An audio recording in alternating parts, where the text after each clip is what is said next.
आपण ऐकत आहात महात्मा ज्योतिराव फुले यांची चरित कहाणी या कादंबरीचे क्रमशः वाचन. लेखक आहेत डॉक्टर रवींद्र ठाकूर. आज ऐकूया एपिसोड 10, भाग 37. तात्यांनी पुन्हा एकदा शिवचरित्र वाचायला घेतलं. विद्यार्थी दशेतलं आकलन आणि आत्ताचं आकलन यात बरीच तफावत जाणवत होती. 20-22 वर्षांपूर्वीचा ज्योती शिवचरित्र वाचून देशभक्तीच्या भावनेनं पेटून उठला होता. इंग्रजी राज्य उलथून टाकायला सज्ज झाला होता. तात्यांनी ग्रँड डफ, मरी इत्यादी इतिहासकारांनी लिहिलेले इतिहास मिळवले, रात्री जागून वाचून काढले. आज त्यांच्या मनात निर्माण झालेली शिवाजीराजाची प्रतिमा निश्चितच वेगळी होती. त्यांना दिसलेला शिवाजी हा क्षेत्रवासी शेतकऱ्यांचा राजा होता. तो कुळवाडी भूषण होता. महाराष्ट्राचा इतिहास घडवला तो या कुळवाडी भूषण राजानं. त्याच्या शूद्रातिशूद्र मावळ्या कातकऱ्यांनी, पेशवाईत उगवलेल्या चित्पावनांनी नव्हे. शिवप्रभूंचं राज्य आयतं घशात घालून त्यांनी सोवळ्या ओवळ्याचं तेवढंच तोम माजवलं. पेशवाई आली आणि महाराष्ट्र धर्म लयाला गेला. ब्राह्मणी कर्मकांडांचा अंमल सुरू झाला. राजसत्ता धर्माची बटीक झाली. मनुस्मृतीतील वचनं हाच कायदा झाला. जातीच्या नावाखाली शूद्रातिशूद्रांवर अत्याचार सुरू झाले. राजरोसपणे स्त्रियांची विक्री होऊ लागली. परस्त्रीला मातेसमान मानणाऱ्या शिवाजीराजाच्या महाराष्ट्रातच हे सारं घडत होतं. शेतसाऱ्यासाठी शेतकऱ्यांना तापल्या तव्यावर उभं केलं जात होतं. ओणवं करून मिरच्यांची धुरी दिली जात होती. पाहिलं तर डोळे फुटावेत आणि ऐकलं तर कानांची भोकं व्हावीत असे ते अत्याचार. शिवाजीराजाला मदत केली ती देशस्थ ब्राह्मणांनी, तेही मूळचे इथले क्षत्रवासी. परंतु चित्पावनांनी त्यांना आपल्या कटात सामील करून घेऊन त्यांना कुलकर्णी पद बहाल केलं. राज्याभिषेक प्रसंगी त्यांनीच शिवाजीराजा क्षत्रिय नसल्याचं झेंगट हुडकून काढून गागाभट्टाचं सट्टल वाढवलं. अट्टल वेदांती ब्राह्मण्यवादी रामदास स्वामींना शिवाजीराजांचे गुरु बनवलं आणि गोब्राह्मण प्रतिपालक म्हणून त्यांची द्वाही फिरवली. हिंदुस्थानातल्या पातशाह्यांना जेरीस आणून लोकशक्तीच्या बळावर स्वराज्य स्थापन करणाऱ्या शिवाजीराजाचं कर्तृत्व पाहून तात्यांचं भान हरपलं. ते सारखं शिवाजीराजांच्या धोरणाचा, कर्तृत्वाचा विचार करत होते. हिंदू, मुस्लिम, ब्राह्मण, शूद्रातिशूद्र या सर्वांना एका सूत्रात ओवणारा शिवाजी राजा कसा असेल याचा विचार करत होते. ब्राह्मण मुस्लिमांपासून सर्वांना त्यानं मराठे म्हणून वागवलं. कुठलाही भेद केला नाही. म्हणूनच त्याला जीव देणारी माणसं मिळाली. स्वराज्याची राजधानी पाहावी, राजांच्या समाधीचं दर्शन घ्यावं ही इच्छा तात्यांच्या मनात पुन्हा पुन्हा उफाळून येत होती. शेवटी एके दिवशी तात्यांनी काकूंचा निरोप घेतला आणि ते रायगडासाठी मार्गस्थ झाले. 2 दिवसांचा प्रवास करून तात्या महाडला पोचले. तिथून जमेल तसा प्रवास करून त्यांनी रायगड गाठला. सह्याद्रीच्या दुर्गम पर्वतरांगांनी वेढलेली स्वराज्याची राजधानी पाहून तात्यांचे डोळे तृप्त झाले. काळ नदीच्या खोऱ्यात जमिनीतून वर आलेल्या प्रचंड सुळक्याप्रमाणे रायगड दिमाखानं उभा होता. आभाळात मस्तक खुपसून उभ्या असलेल्या उंचच उंच सह्यकड्यांनी त्याच्या भोवती दुर्भेद्य कडं घातलं होतं. त्या उत्तुंग पर्वतराजीनं वेढलेला रायगड खरोखर कोंदणात जडवलेल्या हिऱ्यासारखा झळकत होता. शिवछत्रपतींनी म्हटल्याप्रमाणे ज्यांच्यावर पर्जन्य काळातही गवत उगवत नाही असे त्याचे कडे बेलाग आणि ताशीव होते. छत्रपतींच्या धोरणीपणाची आणि दूरदृष्टीची साक्ष देणारी ती मराठ्यांच्या राजाची राजधानी पाहून तात्यांचा ऊर आनंदानं आणि अभिमानानं भरून आला. तात्या गड चढून वर आले. पूर्ण पडझड झालेल्या गडावरच्या वास्तू आजही जुन्या वैभवाची साक्ष देत होत्या. भेटेल त्या माणसाला ते छत्रपतींच्या समाधीचा ठावठिकाणा विचारू लागले, परंतु कोणालाच काही सांगता येईना. तात्या गड उतरून खाली आले. ग्रामजोशाला भेटले तर तोही उडवाउडवी करू लागला.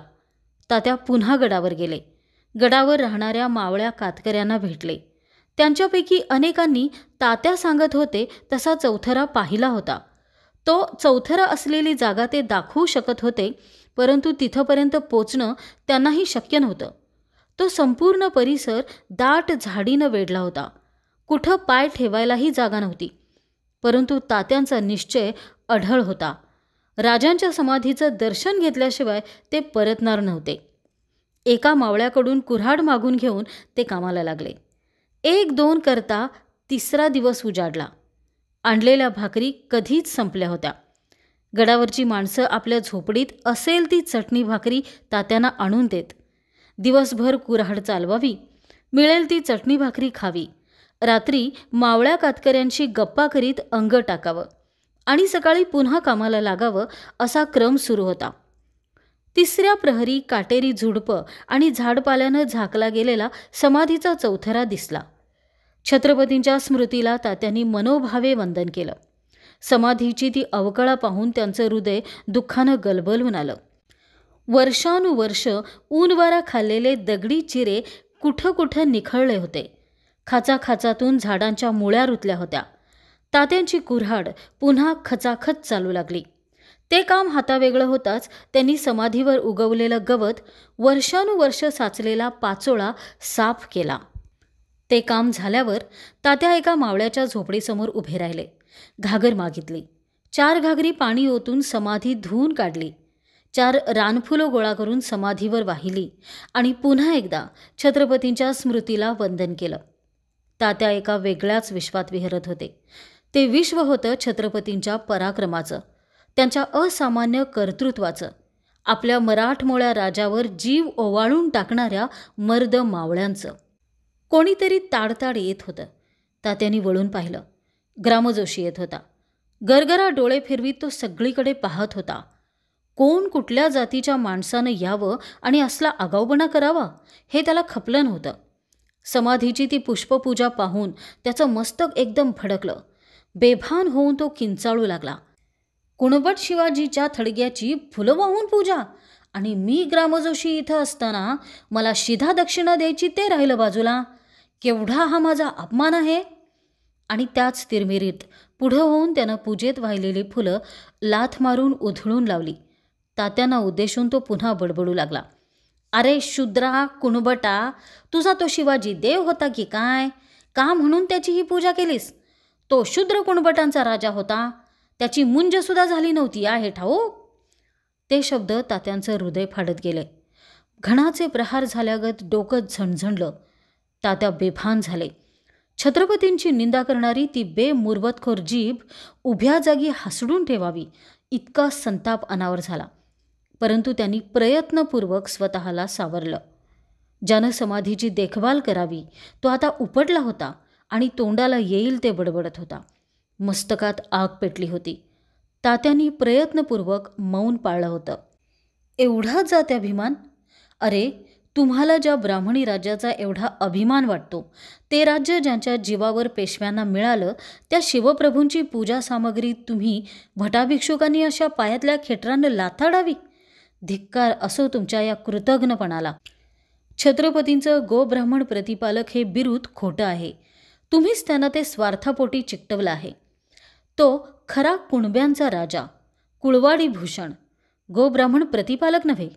त्याची स्वराज्याची कल्पना ज्याला कळत नव्हती, ते दादोजी आणि रामदास स्वामीसारखे अट्टल वेदांती त्याचे गुरु असतीलच कसे? हे सारं तुमचंच गारुड आहे. पाण्यात पोहणाऱ्या माशाचा गुरु कोण असतो? या देशातल्या मूळ रहिवाशांना, क्षेत्रवासी क्षत्रियांना गुलाम बनवून या आर्यभटांनी एवढा तोरा मिरवावा? आपल्या क्षेत्रवासी राजाची पूजा सामग्री लाथेनं उडवून लावावी? ग्रामजोशी आला तसा तणतणत निघून गेला. तात्यांनी 2री फुलं आणून समाधीवर वाहिली. गडावरच्या लोकांचे आभार मानले आणि भावनांचे कड पोटात कोंडून घालत ते परतीच्या वाटेला लागले. हळूहळू मनावरची संतापाची लाट ओसरली. तात्या शांतपणे विचार करू लागले. महाराष्ट्रातला कुणबी आपल्या कुळवाडी भूषण शिवाजीराजाला विसरला होता. त्याला आपल्या राजाची, त्याच्या पराक्रमाची आठवण करून द्यायला पाहिजे होती. त्याच्या मनातला स्वाभिमानाचा निखारा फुलवण्यासाठी शिवाजीराजाचा पोवाडा रचायला पाहिजे होता. शिवाजीराजांनी घडवलेल्या तेजस्वी इतिहासातले अनेक प्रसंग तात्यांच्या डोळ्यासमोर दिसू लागले. मन शिवप्रभूंचा पोवाडा गाऊ लागलं. शब्द ओठावर नाचू लागले. कुळवाडी भूषण पवाडा गातो भोसल्यांचा, छत्रपती शिवाजीचा. लंगोट्यास देई जानवी पोशिंदा कुणब्यांचा, काळ तो असे यवनाचा. पुण्याला येताच तात्यांनी कागद पुढ्यात ओढले आणि पोवाडा लिहायला सुरुवात केली.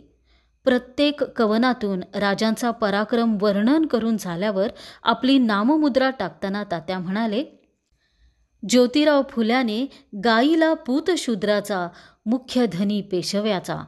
पोवाड्याचा शेवट अभंगानं झाला. हिंदुस्थानची सम्राज्ञी इंग्लंडच्या राणीला उद्देशून त्यांनी एकच गाऱ्हाणं मांडलं होतं. सत्ता तुझी राणीबाई, हिंदुस्थान जागृत नाही. जिकडे तिकडे ब्राह्मणशाही, डोळे उघडून पाही. चहूकडे भटभाई, कुणब्याची दाद नाही. ज्योती म्हणे धाव घेई, दुष्टापासून सोडवी.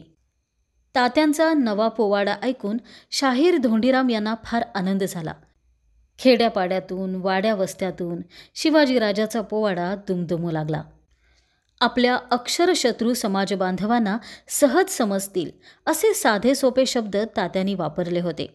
बाबा पद्मनजी आणि गंगाधर शास्त्री फडके यांच्याशी चर्चा करून तात्यांनी पोवाड्याची शब्दरचना ठाकठीक करून घेतली.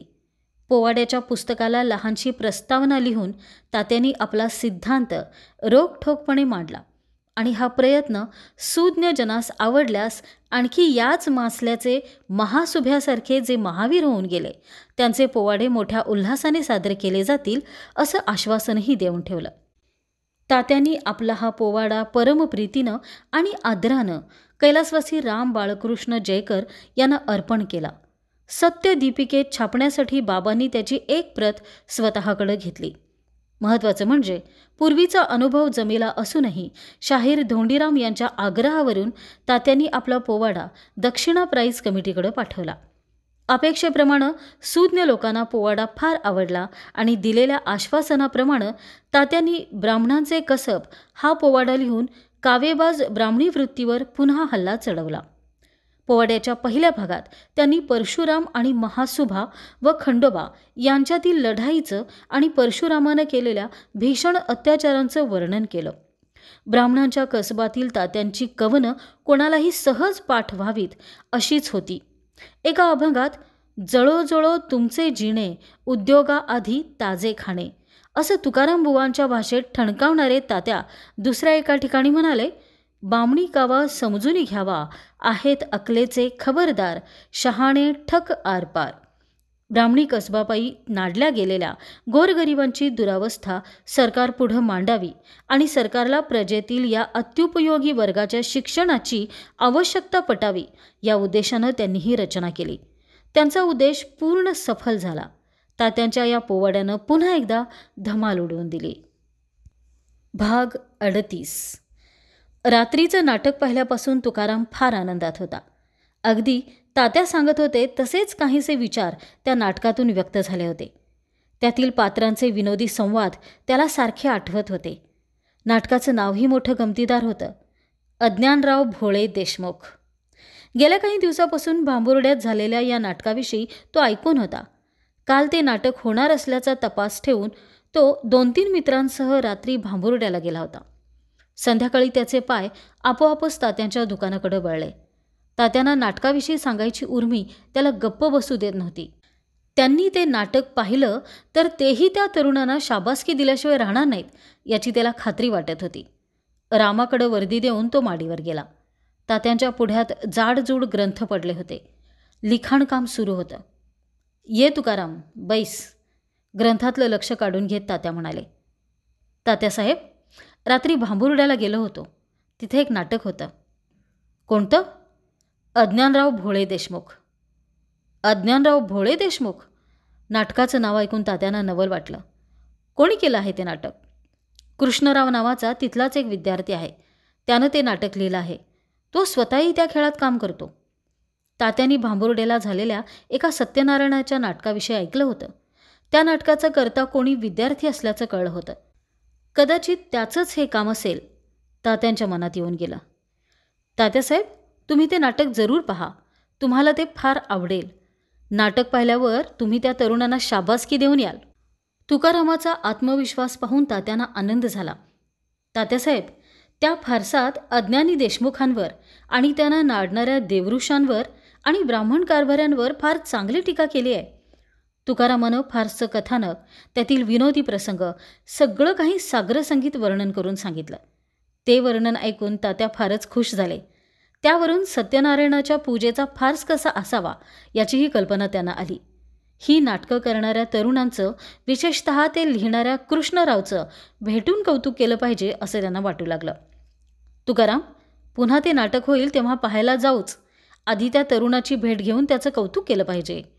आपला विचार तात्या एवढ्या मनावर घेतील असं तुकारामाला वाटलं नव्हतं. आनंदानं हुरळून तो म्हणाला, खरंच तात्यासाहेब, तुम्ही त्याचं अभिनंदन केलंच पाहिजे. असंच नाटक त्यानं केलं आहे. ठीक आहे, मी उद्याच भांबुर्ड्याला जाऊन येतो. तुम्ही जरूर जाऊन या तात्यासाहेब. तुकारामनं तात्यांच्या विचाराला पुन्हा दुजोरा दिला. रामानं शाहीर धोंडीराम आले असल्याची वर्दी दिली. दक्षिणा प्राईज कमिटीच्या पक्षपाती धोरणामुळं शाहीर सध्या फार अस्वस्थ होते. गणेश शास्त्री लेले यांच्या काव्यरचनेला पहिलं बक्षीस मिळालं होतं. महादेव मोरेश्वर कुंटे यांच्या शिवाजी राजावरील हेंगाड्या रचनेला दुसरं बक्षीस जाहीर झालं होतं. खरं तर अपेक्षित तेच घडलं होतं, परंतु शाहिरांना हा न्याय मान्य नव्हता.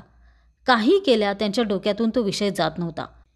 तात्यांच्या खणखणीत पोवाड्याऐवजी एका हेंगाड्या रचनेला बक्षीस मिळावं हा उघड उघड पक्षपात होता. बैठकीत आल्या आल्या शाहीर म्हणाले, तात्यासाहेब, तुमच्या एवढ्या ओळखी असताना तुम्ही बक्षिसासाठी प्रयत्न का करत नाही? आपल्यामुळं मराठी पुस्तकांना बक्षिसं मिळू लागली तर? अरे पण धोंडीराम, म्हणून आपल्याच पुस्तकाला बक्षीस मिळालं पाहिजे असं कुठं आहे? जिथं तो पोवाडा छापणारेच विरोधाला भितात आणि खुलासे देऊन मोकळे होतात, तेव्हा त्याचा विचार कसा होणार? तात्या हसले. तात्यांच्या हसण्यातला विषाद शाहिरांना जाणवला. सत्यदीपिकेत छत्रपतींचा पोवाडा प्रसिद्ध होताच नवं वादळ उठलं होतं. विविध ज्ञानविस्तारनं पोवाड्यातील इतिहास चुकीचा असल्याची कडक टीका केली होती आणि त्यामुळं बाबांनी तातडीनं ज्ञानोदयातून आपला खुलासा प्रसिद्ध केला होता. आपण फक्त भाषा वगैरे बाह्य गोष्टी पाहिल्या, पोवाड्यातील आशयाशी आणि मतांशी आपला संबंध नाही असं म्हणून त्यांनी स्वतःचा बचाव केला. साथ देणाऱ्या माणसांनी मध्येच असं अंग काढून घ्यावं हे अनुभव तात्यांना नवे नव्हते. उलट त्याबाबत तात्यांनी दाखवलेली तत्परता नजरेत भरावी अशीच होती. त्यामागील बाबांचं सावधगिरीचं धोरण शाहीर समजू शकत होते, परंतु बाबांचा तो खुलासा अनपेक्षित होता यात शंकाच नव्हती. छत्रपतींच्या पोवाड्याची गुणवत्ता बक्षिसानं मोजली जाणार नव्हती हे खरंच होतं. तरीही शाहीर आपला आग्रह सोडायला तयार नव्हते. ते म्हणाले, ते काय नाही, आता ब्राह्मणांचे कसबसाठी वशिलाच लावूया. नुसतं बक्षीस मिळून चालणार नाही, ते पुस्तक प्रत्येक शाळेतून शिकवलं गेलं पाहिजे. आपल्या पुस्तकाला बक्षीस द्यायचं साहेबांच्या मनात असलं तरी भट सभासदांनी त्यांचं चालू दिलं पाहिजे ना. ते खोटं नाटं काहीतरी सांगून त्यांची मनं भरतात आणि आपल्या पदरात मापं घालून घेतात. तृतीय रत्नाची चोपडी परत का आली हे तू विसरलास का? बक्षिसासाठी सरकारची स्तुती करणं आपल्याला जमणार नाही. ब्राह्मण्यविरोधी पुस्तकाला बक्षीस देणं हे सरकारलाही सध्या परवडणार नाही आणि भट सभासदांच्या हातून ते घडणारही नाही. ती बक्षिसं आपल्यासाठी नाहीत असंच समज. शूद्र लेखकांना उत्तेजन देण्यासाठी त्या कमिटीनं आजवर कुठं दिवा लावून उजेड पाडला असेल तर दाखव. अरे बाबा, जिथं शिवाजीराजांच्या पोवाड्याला बक्षीस नाही तिथं कसबला कोण बक्षीस देणार? अशा स्थितीत ते पुस्तक शाळेत शिकवलं जाईल हे शक्य तरी आहे का?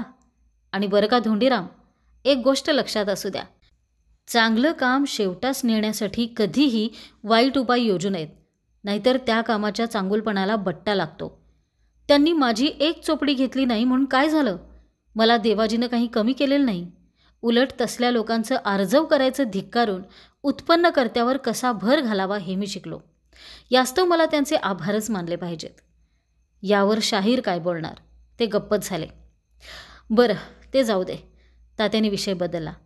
हा तुकाराम काय सांगतोय ते ऐक, असं म्हणून तात्या भांबुर्ड्यात घडलेला वृत्तांत सांगू लागले. आणि दुसऱ्या दिवशी हरिरावजी याला संगतीला घेऊन तात्या खरोखरच भांबुर्ड्याच्या वाटेला लागले. नाटक लिहिणाऱ्या त्या मुलाचं नाव कृष्णराव आहे एवढंच त्यांना माहीत होतं. तात्यांनी मुठा नदी ओलांडली आणि ते विठोबाच्या मंदिराजवळ आले. विठोबाच्या मंदिरापुढे ते नाटक झालं होतं असं तुकाराम म्हणाला होता. तात्यांनी समोरून जाणाऱ्या एका गृहस्थाला हटकलं. ते म्हणाले, परवा रात्रीचे इथं नाटक झालं ते करणारा कृष्णराव कुठे राहतो? कृष्णाला भेटायला आलाय? तुम्ही इथंच थांबा, मी त्याला आत्ता बोलावून आणतो. एवढं सांगून तो भराभर चालू लागला. त्या माणसाला आपल्या गावातल्या नाटकाचा खेळ करणाऱ्या कृष्णाचा बराच अभिमान दिसत होता. तात्या मंदिराचं निरीक्षण करू लागले. कोपऱ्यातल्या एका कपाटात काही पुस्तकं आणि वर्तमानपत्र दिसत होती. तात्यांनी जवळ जाऊन पाहिलं. ज्ञानचक्षू आणि लोककल्याणेच्छू या पत्रांचे काही अंक होते. तात्यांना फार वेळ वाट पाहावी लागली नाही. थोड्याच वेळात पांढऱ्या शुभ्र पोशाखातला 17-18 वर्षांचा एक तरुण मुलगा त्यांच्या पुढं उभा राहिला. तूच का कृष्णराव? होय. तात्यासाहेब, आपण? तात्यासाहेब फुले आपल्याकडं कशासाठी आले असावेत याचा अंदाज त्याला करता येईना. त्याची ती गोंधळलेली अवस्था लक्षात घेऊन तात्या म्हणाले, तुम्ही मुलांनी फार चांगली नाटकं केल्याची वार्ता कानावर आली, म्हणून तुमचं कौतुक करायला आलो. कृष्णराव चकित होऊन तात्यांकडं पाहतच राहिला. आपल्या नाटकाची कीर्ती ऐकून एवढा मोठा माणूस स्वतःहून आपल्या भेटीला यावा याचा आनंद त्याला लपवता येईना. तात्यासाहेब, तुम्ही इथंच थांबा, मी आमच्या नाटकाच्या मुलांना बोलावून आणतो, कृष्णराव म्हणाला आणि त्याच पावली गावात निघून गेला. भराभर सर्व मंडळी गोळा झाली. बराच जनसमुदाय जमला. कृष्णरावानं नारायण कानडे, नारायण पांढरे या आपल्या नाटकात काम करणाऱ्या मित्रांची ओळख करून दिली. त्यानंतर कृष्णरावानं तात्यांना आपली लायब्ररी दाखवली. कोपऱ्यातलं ते छोटंसं कपाट हीच त्यांची लायब्ररी होती. तिची प्रेरणा जोशी काकांकडून कशी मिळाली हेही त्यांनी सांगितलं. तरुण विद्यार्थ्यांची ती धडपड पाहून तात्यांना फार आनंद झाला. सर्वांनी मिळून त्यांना भाषणाचा आग्रह सुरू केला. कृष्णरावानं सर्वांना बसायला सांगून त्यांची ओळख करून दिल्यावर तात्यांना 2 शब्द बोलण्याशिवाय इलाजच उरला नाही. तात्या बसल्या बसल्या 2 शब्द बोलले. भाषण कसलं, तरुण मित्रांशी केलेलं हितगुजच होतं ते. कृष्णरावांचं आणि त्यांच्या मित्रांचं कौतुक करून तात्या म्हणाले, बंधूनो, तुम्हाला ब्राह्मणी धर्माच्या विकृत स्वरूपाचं ज्ञान झालं आहे ही गोष्ट मला महत्त्वाची वाटते. तुमच्यासारखे तरुणच ही चळवळ अधिक जोमानं पुढं चालवतील आणि आपल्या शूद्रातिशूद्र बांधवांना त्यांच्यावर लादलेल्या गुलामगिरीतून मुक्त करतील असा विश्वास मला वाटतो. म्हणूनच तुमच्या भेटीसाठी मी आज तुमच्या गावात आलो.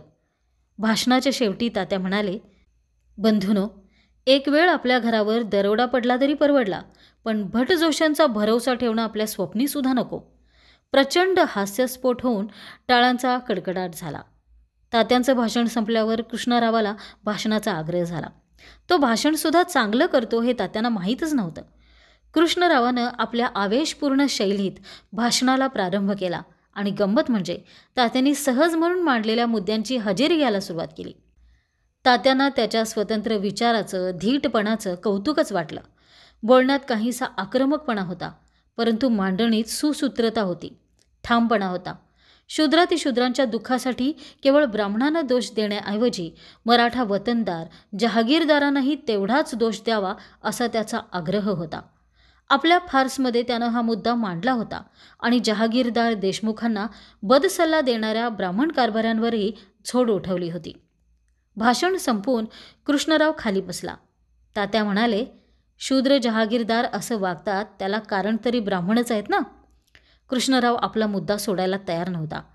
ब्राह्मण कारभाऱ्यांचा ऐकताना त्यांनी आपली बुद्धी गहाण का टाकावी? त्यांच्या ऐश आरामाच्या सवयीमुळंच ब्राह्मण कारभाऱ्यांचं फावतं. त्यांच्या सल्ल्यावरूनच भटांना दानधर्म करणं हाच धर्म समजणारे हे जहागीरदार शूद्र मेला तरी तिकडं पाहायलाही तयार नसतात. थोडा मतभेदाचा भाग सोडला तर कृष्णरावाचं म्हणणं चुकीचं नव्हतं. वाद अधिक न वाढवता तात्या म्हणाले, कृष्णराव, तुझे वडील कोण? पांडुरंग राणोजी भालेकर. पांडुरंग दादा भालेकर? अरे मग तू तर आमचा सोयराच आहेस. तुमच्या घरी मी अनेकदा आलो आहे. हो, दादा गेले त्यावेळी तुम्ही आला होता. दादांचा मुलगा इतका हुशार आणि हरहुन्नरी निघावा ही गोष्ट तात्यांच्या दृष्टीनं अधिक आनंदाची ठरली. कृष्णरावाच्या पाठीवरून मायेनं हात फिरवून तात्यांनी त्याची सर्व विचारपूस केली. गेल्या काही वर्षापासून तो रविवार पेठेतल्या मिशन शाळेत इंग्रजी शिकत होता. बोलत बोलत पान सुपारी झाली. तात्यासाहेब घरी चला, जेवण झाल्यावर परत निघा, कृष्णराव आग्रह करू लागला. आज नको, तात्या म्हणाले, मला गेलं पाहिजे. आता तू पुण्यातच शिकतोस तर दुकानाकडे येत जा, वेताळ पेठेत आपलं दुकान आहे. एवढं सांगून तात्यांनी निरोप घेतला. कृष्णराव आणि त्याचे मित्र तात्यांना सोबत करीत नदीपर्यंत आले. भाग 39. फुल्यांच्या दोन्ही घरात आनंद झाला. गणपतीला मुलगा झाला. राजाराम भाऊ आजोबा झाले. तात्या आजोबा झाले. अनाथालयाच्या मुलांमध्ये आता घरचं एक मूल खेळणार होतं. परंतु हा आनंद फुल्यांना वाटता आला नाही, कारण भावकीतले लोक फुल्यांची पायरी चढायला तयार नव्हते. ज्योतिबा फुले ख्रिस्ती झाला असल्याची त्यांची खात्री पटली होती. त्याशिवाय का तो महारवांग लोकांना आपल्या विहिरीवर पाणी भरू देत होता? ख्रिस्त सोडले तर सर्व जाती त्यांचा विटाळ मानत असतात. ज्योतिराव तात्यांचं वागणं ख्रिस्त्यांपेक्षा वेगळं नव्हतं. ज्योतिबा फुले ख्रिस्ती झाला होता यात आता शंकाच उरली नव्हती. जातीचे लोक वाळीत टाकायच्या धमक्या देत. तात्यांनी त्यांना समजून सांगण्याचा प्रयत्न केला, परंतु कोणी ऐकून घेतलं नाही. राजाराम भाऊ भाऊबंदीच्या कारवायांना तोंड देत होते. तात्या आपल्या कामात मग्न होते. सतत चाललेल्या वाचन चिंतनातून त्यांचा सिद्धांत अधिक बळकट झाला होता. त्याची सविस्तर मांडणी करणारा ग्रंथ त्यांना लिहायचा होता. त्यासाठी ते अमेरिकेतला गुलामगिरीचा अभ्यास करीत होते. गुलामगिरी संपल्यावर ती माणसं मनानंही मुक्त झाली होती, परंतु हिंदू धर्मानं शूद्रातिशूद्रांवर लादलेली मानसिक गुलामगिरी त्यापेक्षाही भीषण होती. परमहंस सभा मोडल्यावर मुंबईत डॉक्टर भांडारकर आदी मंडळींनी प्रार्थना समाजाची स्थापना केली. गेल्या वर्षी न्यायमूर्ती रावसाहेब रानडे यांच्या पुढाकारानं पुण्यातही समाजाची शाखा स्थापन झाली होती. परंतु ब्राह्मो समाजाच्या या महाराष्ट्रीय आवृत्तीतून हिंदू धर्माची लक्तरं झाकण्याऐवजी काहीच साधलं नाही. पूर्वजांच्या लबाड्या झाकण्यासाठीच ब्राह्मणांनी तो खटाटोप रचला होता. विष्णुशास्त्री पंडितांनी घडवलेल्या पुनर्विवाह प्रकरणावर एकदाचा पडदा पडला खरा, परंतु बऱ्याच गोष्टी पुन्हा स्पष्ट झाल्या. सनातन्यांनी एवढा जोर लावला की सुधारकांनी मध्येच हातपाय गाळले. सपशेल शरणागतीशिवाय त्यांना मार्ग उरला नाही. त्यात रावबहादूर गोपाळराव हरी यांचाही समावेश होता. एवढेच कशाला, ते लग्नालाही गेले नव्हते. त्यांच्या बडोद्याच्या वहिनीनं म्हणे तंबी भरली की त्या लग्नाला गेलात तर मुलगी कायमची माहेरी पाठवून देईन, नाहीतर नदीत ढकलून देईन, पण घरात म्हणून घेणार नाही. आपण या पुनर्विवाह समारंभास मुंबईस याल काय? विवाह प्रसंगी स्त्रीवर्गाची विशेष आवश्यकता असते, तेव्हा सहकुटुंब याल काय? आपणास येणे शक्य नसल्यास कुटुंबियांपैकी कोणास पाठवाल काय? असे अनेक आर्जवी प्रश्न असलेल्या निमंत्रण पत्रिकेवर सही करणाऱ्या राव बहादुरांनी ऐन लग्नाच्या वेळी सुरतेचं तिकीट काढलं होतं. राव बहादुरांची अशी गोची व्हावी याचा तात्यांना फार खेद वाटला, कारण ब्राह्मणांमध्ये त्यांच्या इतका सडेतोड लिहिणारा, ब्राह्मणांची मापं त्यांच्या पदरात घालणारा दुसरा माणूस नव्हता. आर्याजींची नीती केवळ अमंगळ आहे हे त्यांनीच पहिल्यांदा महाराष्ट्राला सांगितलं होतं. विष्णुशास्त्री मात्र आपल्या भूमिकेवर ठाम राहिले. त्यांची अढळ कार्यनिष्ठा सर्वांनाच दिसून आली. इकडं विठोबा अण्णा दप्तरदार हे पुनर्विवाहाच्या निषेधाचा प्रचार करत होते, तर तिकडं विष्णुशास्त्री पंडित पुनर्विवाहाच्या पुरस्कारार्थ व्याख्यानं देत होते. पुण्याची हवा नुसती घुसळून निघाली होती. तुळशीबागेत झालेल्या प्रचंड सभेत 7ही जणांवर बहिष्काराचा मसुदा मंजूर करण्यात आला. सुधारकांनी शरणागती पत्करली, पण तेवढ्यावर सनातनी पक्षाचं समाधान झालं नाही. हा प्रश्न कायमचा निकालात काढून त्यांनी सुधारक पक्षाला पुरतं नेस्तनाबूत करायचं ठरवलं. योगायोग असा की याच सुमारास जगद्गुरू श्रीमंत शंकराचार्यांची स्वारी पुण्यात आली होती. सनातनी पक्षानं पुनर्विवाहाचा हा प्रश्न थेट शंकराचार्यांच्या दरबारात नेला. शंकराचार्यांनी धर्मशास्त्राप्रमाणे निर्णय घ्यावा असा निर्वाळा दिला. धर्मचर्चेसाठी पंच म्हणून सत्पात्र ब्राह्मणांची नियुक्ती झाली. ग्वाल्हेरच्या गोपाळाचार्य कराडकरांना सरपंच पदाचा सन्मान देण्यात आला. प्रोफेसर कृष्णशास्त्री चिपळूणकर सुधारक पक्षाच्या बाजूनं पंच म्हणून बसले, परंतु शास्त्री पंडितांनी त्यांच्या नियुक्तीवर गंभीर आक्षेप घेतला, कारण त्यांच्या हातून युरोपियन लोकांसोबत बसून फळे आणि बर्फ खाण्याचा अधर्म घडला होता. त्याबद्दल 500 रुपये खंडणी भरून त्यांना आधी प्रायश्चित्त घ्यावं लागलं. प्रोफेसर रामकृष्ण पंत भांडारकर यांनाही पंच म्हणून स्थान मिळावं अशी मागणी सुधारक पक्षानं केली, परंतु ते पडले सारस्वत ब्राह्मण. पुन्हा धर्मशास्त्राचा दंडक आडवा आला. सारस्वत जातीत जन्मलेल्या माणसानं धर्मनिर्णय करावा हाच मोठा अधर्म ठरणार. सबब त्यांना पंच म्हणून स्थान द्यावं ही मागणी फेटाळण्यात आली. खुद्द शंकराचार्यांच्या साक्षीनं 9 दिवस वाद चालला. पूर्व पक्ष उत्तर पक्ष झाले. ती चर्चा ऐकायला लोक आनंदाने येऊन बसत. शहरात सर्वत्र ती चर्चा सुरू होती. शुक्ल पक्ष जिंकणार की कृष्ण पक्ष जिंकणार? शुक्ल पक्ष म्हणजे धर्मशास्त्राचा पक्ष आणि कृष्ण पक्ष म्हणजे धर्मबुडव्या सुधारकांचा पक्ष, अशी ती विभागणी होती. पती मृत झाला असेल, संन्यास घेऊन गेला असेल, नपुंसक असेल किंवा पतित असेल तर स्त्रीला दुसरा विवाह विहित आहे या अर्थाच्या पराशर स्मृतीतल्या एका श्लोकाचा आधार घेऊन सुधारकांनी आपली बाजू लढवली. परंतु त्याच वचनाचा आधार घेऊन शंकराचार्य राव बहादुरांना म्हणाले की तुमचा मुलगा विलायतेत जाऊन आल्यानं पतित झाला आहे, तेव्हा त्याच्या पत्नीला त्याच न्यायानं दुसरा विवाह करून द्या. यावर राव बहादूर गोपाळराव हरी काही बोलू शकले नाहीत. त्यांनी पुढं केलेला आधार त्यांच्यावरच उलटला. राव बहादुरांना माघार घ्यावी लागली. कृष्णशास्त्री चिपळूणकर आणखी आधार शोधू लागले. असाही एक युक्तिवाद झाला की विधवा अक्षत योनी असेल म्हणजेच बालविधवा असेल तर तिचा विवाह शास्त्राला अमान्य नाही, पण शास्त्रात मात्र असा विवाह सांगितलेला नाही. त्यावर प्रतिवाद झाला की शास्त्रात काय करावं एवढंच सांगितलेलं आहे, काय करू नये हे सांगितलेलं नाही. शास्त्रात जे सांगितलं आहे त्याच्या विरुद्ध आचरण करण्याचा आपल्याला अधिकार नाही.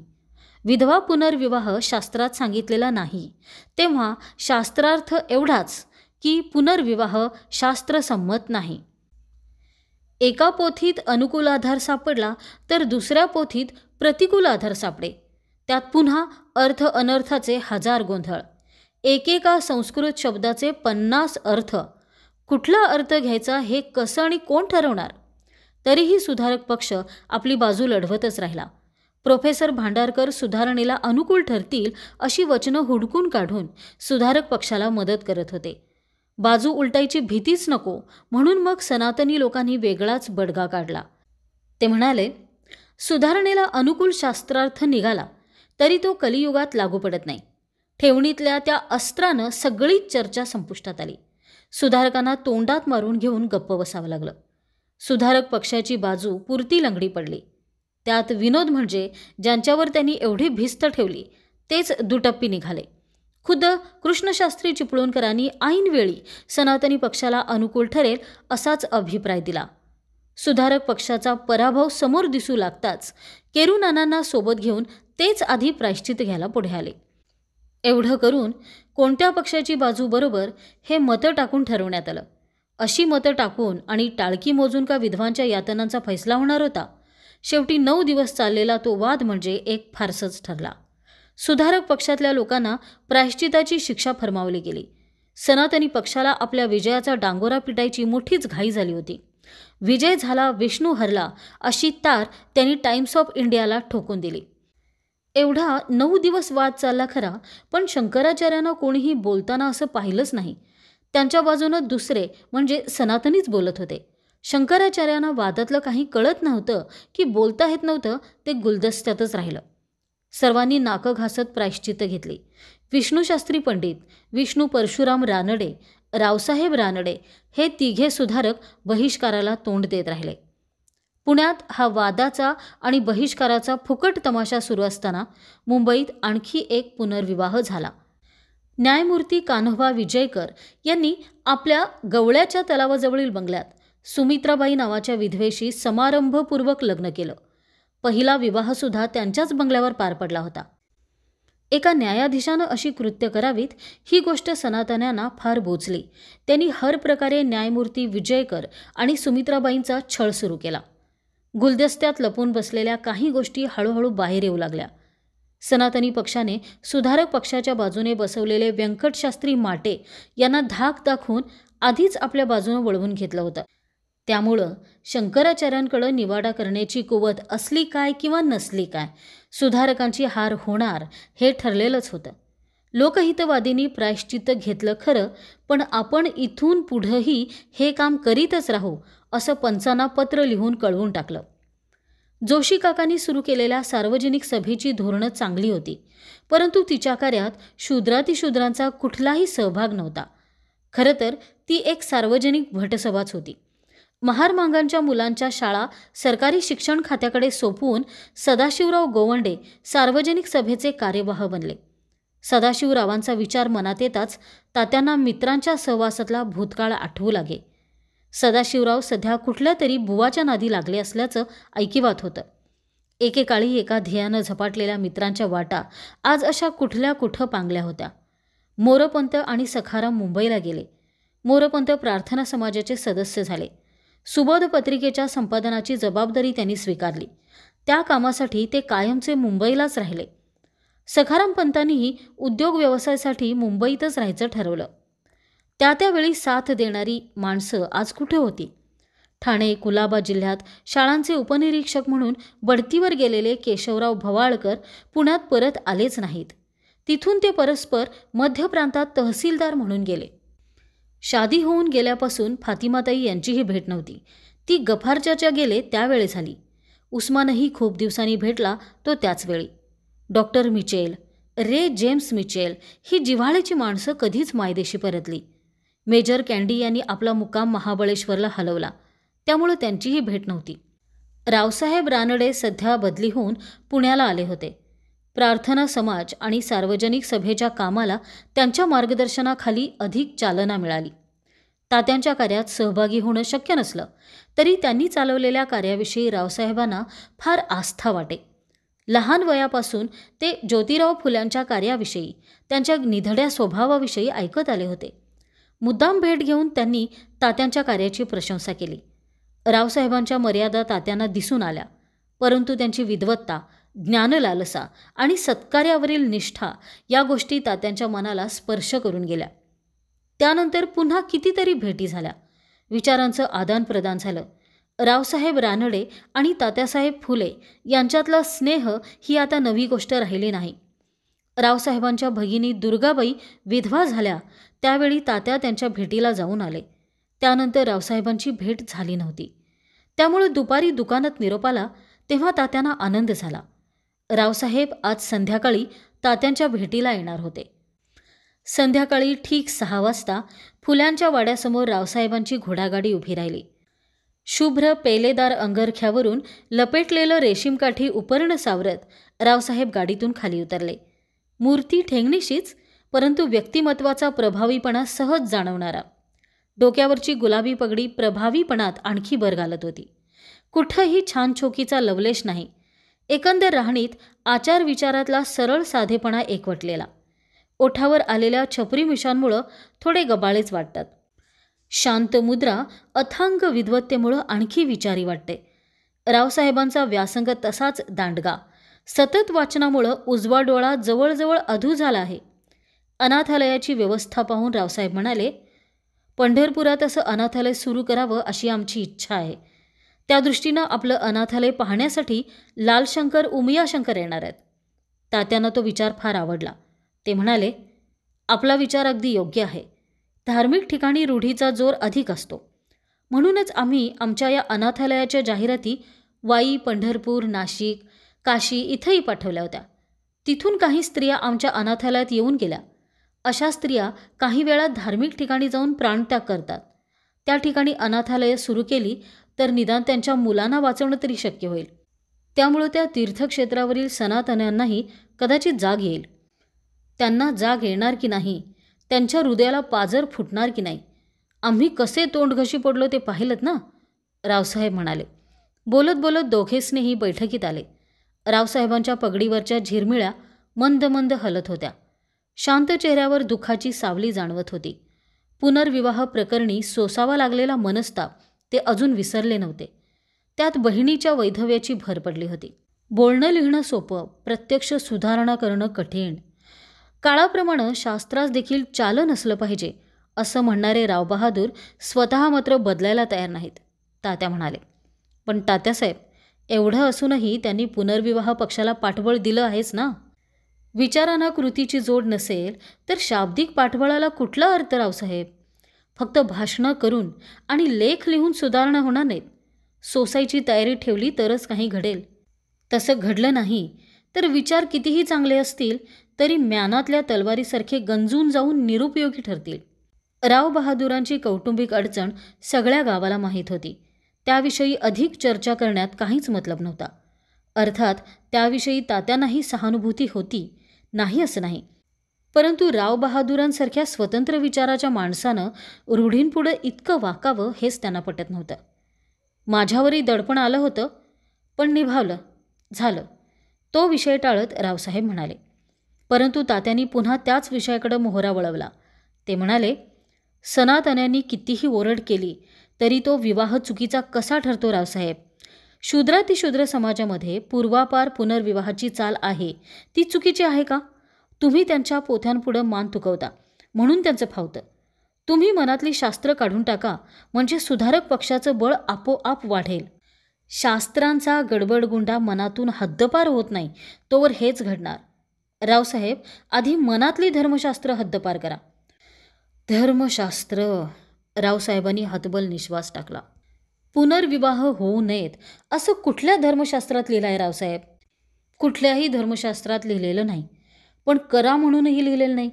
म्हणून करू नयेत हा शास्त्रार्थ. 9 दिवस काथ्याकूट झाला. पण सुधारणेला अनुकूल शास्त्रार्थ काढला तर तो म्हणे कलियुगात लागू पडत नाही. पण रावसाहेब, सुधारणेला अनुकूल असलेला शास्त्रार्थ कलियुगात लागू पडत नसेल तर सुधारणेला प्रतिकूल असलेला शास्त्रार्थ तरी कसा चालतो? याचा अर्थ ती शास्त्र कालबाह्य झाली आहेत हे त्यांनीच कबूल केलं की. थोडा वेळ रावसाहेब काहीच बोलले नाहीत. अंमळ विचार करून ते म्हणाले, रूढीर बलियसी. दुसरं काय? याबाबत रूढी हाच कायदा. जे आजवर घडलं नाही ते पुढं करायचं नाही. या कायद्याचा वरवंटा आमच्या घरावरूनही फिरला तात्यासाहेब. असो, परमेश्वर ठेवील तसं राहणं भाग आहे. रावसाहेबांनी सुस्कारा सोडला. भरून आलेले डोळे रावसाहेबांनी उपरण्यानं टिपून घेतले.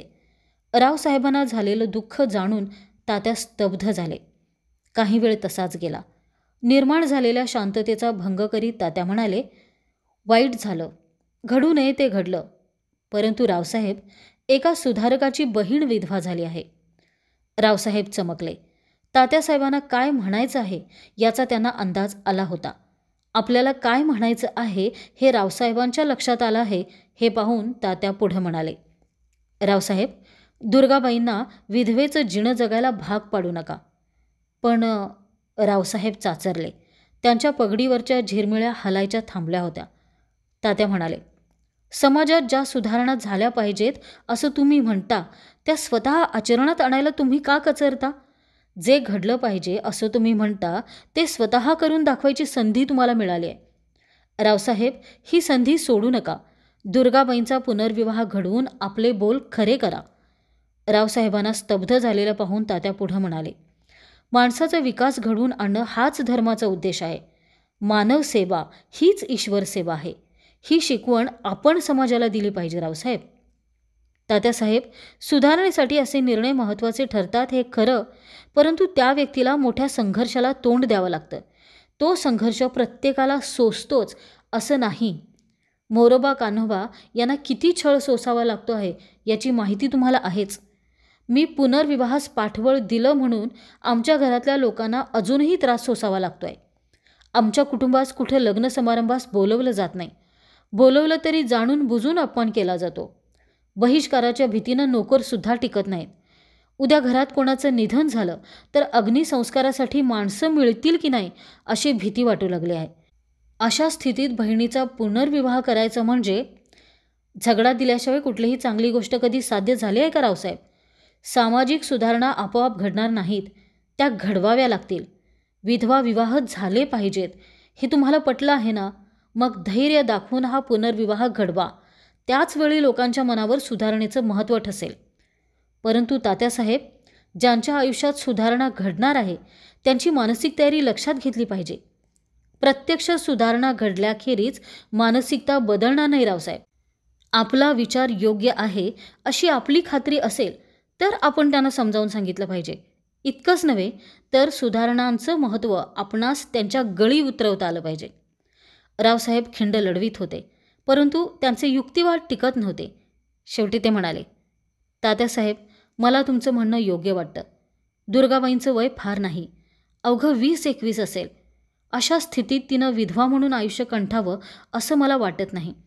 परंतु मला माझ्या वडिलांचा विचार केला पाहिजे.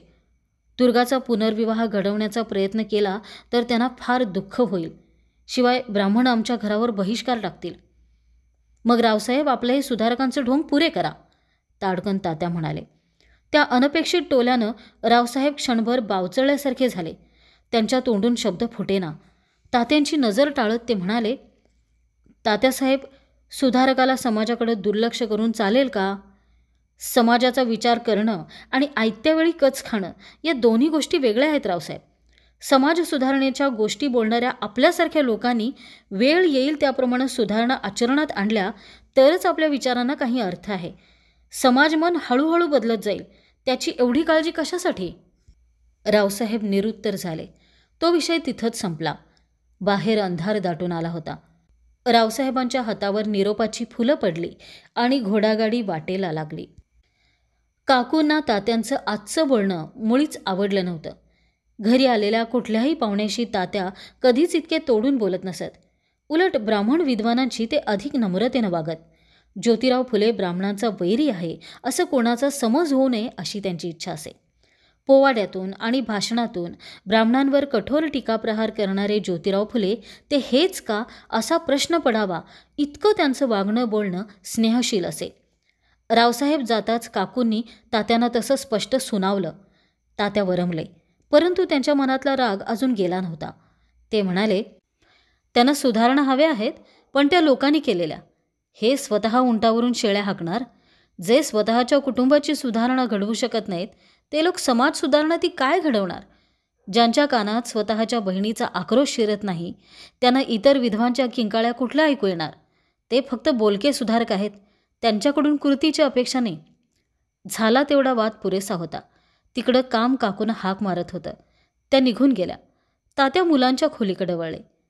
काकूंचा स्वयंपाक होईपर्यंत मुलांना सांभाळण्याची जबाबदारी त्यांची असे. सारं विसरून तात्या बाळलीलांमध्ये रंगून गेले.